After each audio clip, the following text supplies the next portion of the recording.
Mr. Witness, are you familiar with the case of Ronel Mas? Opo, napanood ko po yan. At that time, hindi pa kayong NBA director or not connected to NBA whatsoever. So, tell us briefly dito sa kaso ni Ronel Mas. Sa pagkaalala ko po rito, itong si Ronel Mas ay isang guro na kung saan siya ay nagsabi na kung sino ang papatay sa dating Pangulong Rodrigo Roa Duterte ay papabiyaan niya ng 50 million.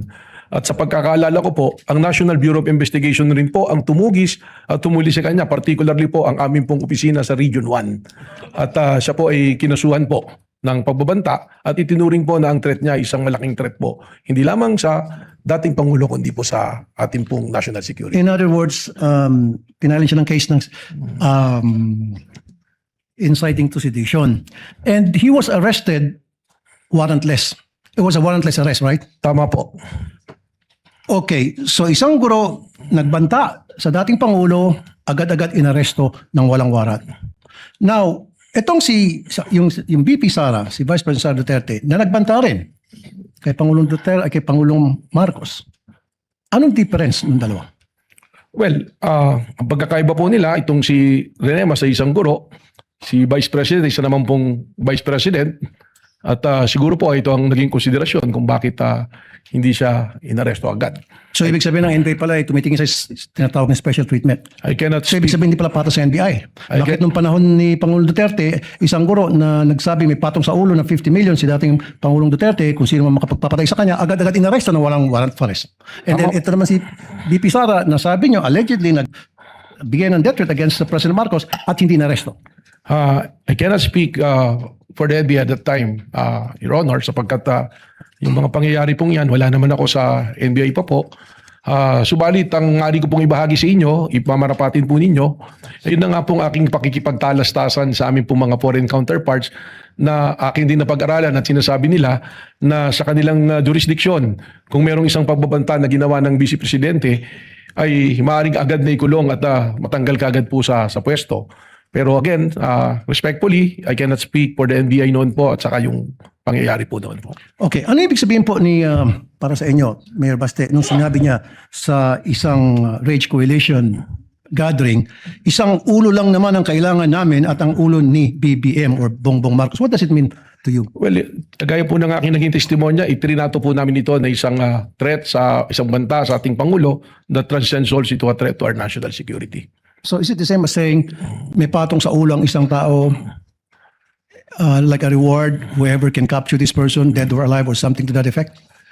It could be that way or it can be in many ways, pero ang sa amin po, ang namin naging interpretasyon nga dyan, isinama po namin ito sa maraming banta sa seguridad ng ating Pangulo at sa seguridad po ng ating So again, bansa. kung tinuturing yung threat, itong salita na binitiwan ni Baste or Mayor Baste Duterte against President Bongbong Marcos, anong difference niyan dun sa binigay naman na threat ni yung teacher na si Ronel Mas kay dating Pangulong Duterte?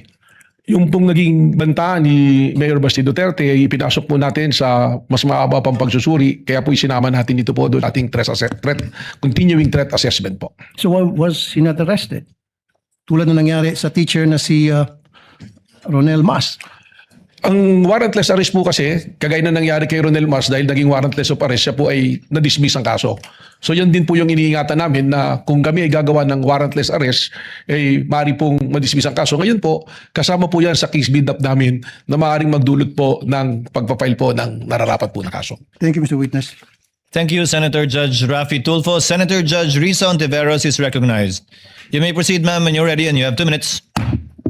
Salamat po, Mr. Presiding Officer. Mr. Witness, nung nakaraang hearing po, paulit-ulit na binabanggit ang pangalan ni Princess Maui. Sino po ba yung taong yan? Background po niya, profile po niya? Sa pagkakalam ko, isa po siyang vlogger. Ano pong background niya? Paano siya naging vlogger? Well, base po doon sa patuloy na pag-monitor, siya po ay isang kritiko na madalas nagbablog at nagpo-promote po ng yung pong tinatawag natin at alam naman na lahat na DDS po. I see. And ano po yung bukod doon na vlogger siya doon sa panig na iyon? Meron pa bang ibang profile itong Princess Maui bilang vlogger? Katunayan po, I was informed that she or he was invited to the NBI pero hindi po siya dumalo. At yan po ay kasama rin po sa patuloy na sinusubaybayan po ng ating pong Cybercrime Division po. Alright, salamat po. Ngayon, nabanggit rin po yung Oplan Romanov. Sabi po ni Attorney Lotok, ang alam niya ay banta ito sa presidente at pamilya nila na nagmula kay Mayor Sebastian Duterte. Sa kabilang banda, ayon naman kay Princess Maui, ay banta daw po yan sa buhay ni Vice Presidente at pamilyang Duterte. Pareho po ba yang iniimbestigahan ng NBI? Ang alam ko po, na-cover na po ng NBI noon yung investigasyon dun sa aligasyon na yung Oplan Romanov ay banta sa Vice Presidente dahil nagpadala nga po ng subpoena kay Princess Maui at kay Vice President. Subalit, fortunately, hindi po yata sila dumali dyan. Pero nung yan po aming sinusuri din, yung binabanggit nyo po na Romanov, I think that was the January 18, 2024 na pahayag po ni Mayor Baste Duterte na kung saan na sinabi niya, let me tell you this, Mr. Bongbong Marcos, hindi ko lang po mano exact words, but I remember that before you go to sleep, remember the Romanovs and the Mussolinis and what happened to the Marcos family in 1986. Yung po yung nakita natin na isa na naglilink po dyan sa Romanov.